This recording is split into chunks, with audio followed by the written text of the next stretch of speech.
국토 분단의 현장 휴전선. 이 휴전선을 사이에 두고 우리는 침략의 무리와 이렇게 대치하고 있습니다.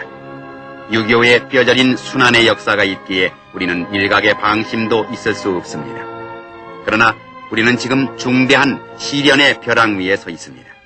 경제는 불황에 빠지고 따라서 실업자는 급증하고 노사 간의 분규, 학생들의 소요 등으로 사회는 안정을 잃고 있습니다. 교내에서 시위를 계속하던 학생들이 거리로 뛰쳐나왔습니다. 계엄하에서 더욱이 국가 원수가 외국 순방 중인 때의 말입니다. 학원의 자율화를 허용하고 면학 분위기 조성에 최선을 다해온 정부 당국의 호소에도 불구하고 날이 갈수록 데모는 과열해지고 급기야 이렇게 거리로 나와 혼란을 빚고 있습니다.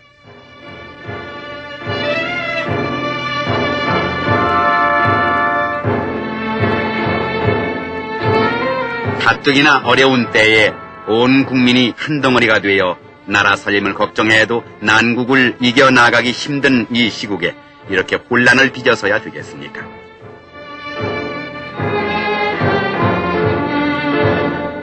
혼란을 막으려는 경찰에게 돌을 던지고 심지어 차를 굴려 사람을 상하게까지 하면서 어떻게 하자는 겁니까?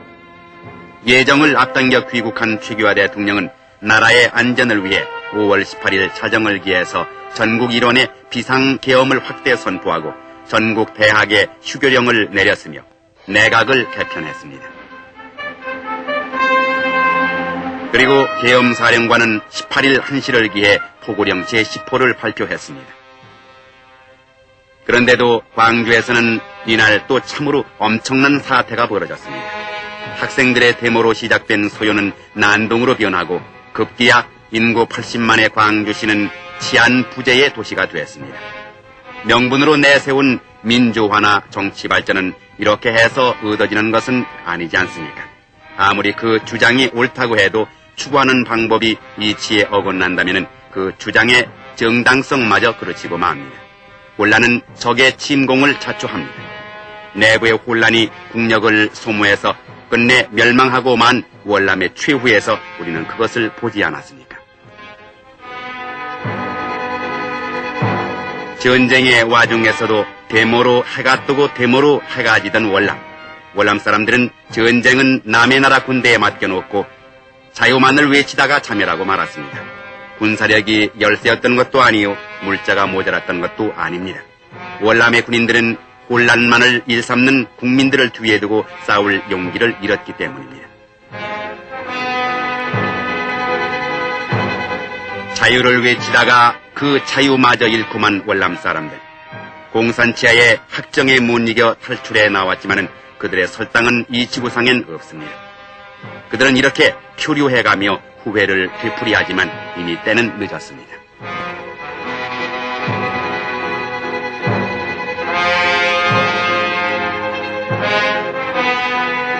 광주 사태는 날이 갈수록 심화되었습니다.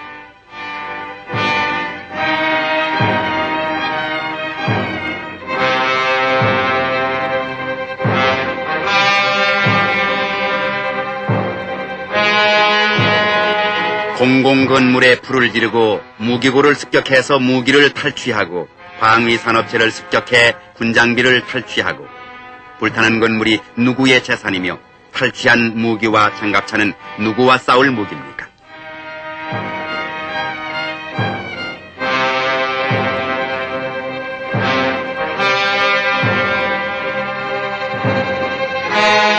이렇듯 광주 사태가 극렬하게 된 데는 북괴의 간첩과 오열의 공작이 없었다고 볼 수 없습니다. 광주 침투를 노리다가 서울에서 체포된 남파 간첩 이창용으로 미루어 보아 이를 짐작케 합니다.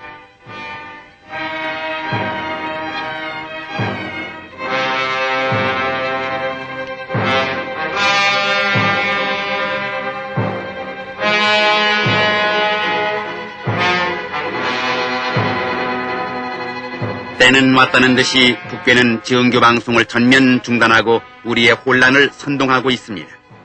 여기 평양방송을 통해서 발악하는 선동 구호를 들어봅니다.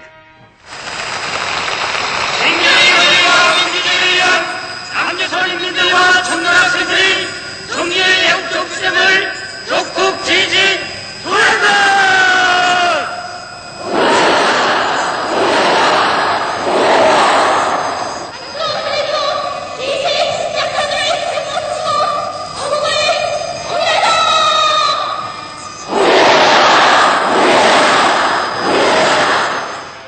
이렇듯 격증하는 북괴의 적화 책동, 괴수 김일성이 기회 있을 때마다 뇌까렸듯 남한에서의 지원 요청이 있으면 받아들인다는 기만적 조작으로 남침 모험을 자행하고 있다는 사실, 이것 또한 우리는 명심해야 합니다.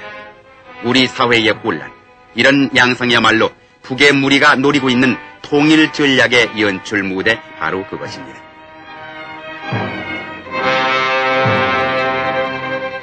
지난 21일에는 박충훈 국무총리 서리가, 그리고 25일에는 추기화 대통령이 광주에 내려가 시민의 이성에 호소했습니다.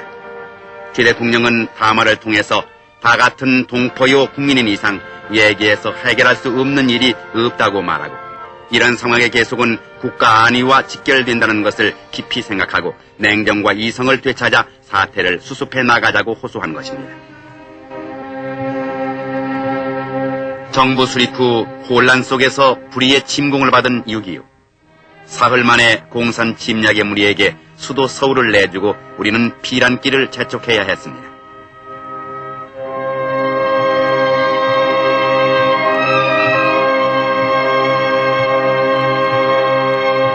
아비규환의 피란길, 죽기보다 힘들던 피란 생활, 어버이를 잃은 아이들이 그 얼마며 먹지 못해 죽어간 사람이 그 얼마였습니까? 그동안에 공산 치하에서 학살당한 사람 또한 그 얼마나 많았습니까?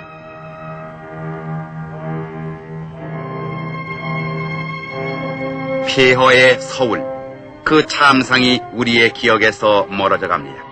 피땀으로 쌓아올린 오늘의 조국을 다시 폐허로 만드시렵니까? 이 엄청난 비극을 결코 되풀이할 수는 없습니다. 지금 우리에겐 숱한 어려움이 가로놓여 있습니다. 화합과 단결로 안정을 이룩하는 것만이 이 난국을 극복하는 길이요, 우리가 사는 길입니다.